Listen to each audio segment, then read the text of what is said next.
I'm Jason Palmer, co-host of the Intelligence Podcast, I'm Callum Williams, Senior Economics Writer. and today we're going to be talking about the economics of smoking. In the past decade, the number of American adult smokers has fallen probably by around 20 million people.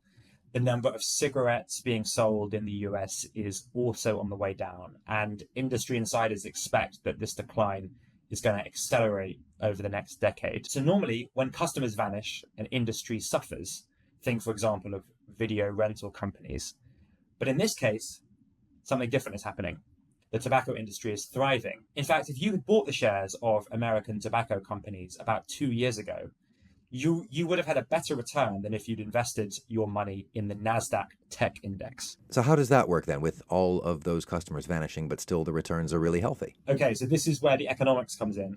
This is all about price elasticities, and cigarette manufacturers understand them. So when lots of people smoked, there were lots of price elastic consumers. So in other words, they were fairly sensitive to increases in the price of a cigarette. And that meant that really the cigarette companies couldn't increase prices too rapidly. However, as more people have quit, only the most committed or addicted smokers remain. And those people, on average, are more price inelastic. So they are less likely to be put off by a price increase. And so what's happened is that the tobacco companies have responded to this change in consumer composition by raising prices at an ever quicker pace. And our analysis of official price data indeed shows that tobacco price inflation in America has steadily increased relative to overall inflation. And they're doing this just out in the open, fairly cynically exploiting those most addicted smokers. Yes, the companies know exactly what they're doing, and they even talk about it in the earnings calls they have with their investors. So one large brand, for example, says that it can continue to take pricing to offset volume declines. Another one recently said that price mix more than offset volume decline.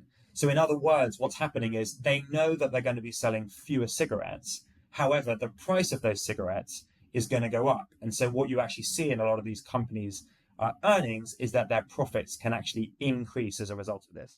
But there's got to be a top end of it, right? You can't have infinitely costly cigarettes. Absolutely.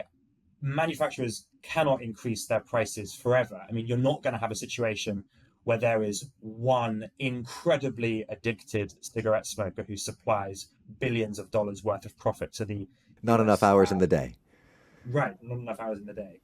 And so what this means is that at some point, yes, even the most determined or addicted smokers, they will either die, they will quit because the price is just too high, or they'll find an alternative. So that could be vaping, that could be black market cigarettes.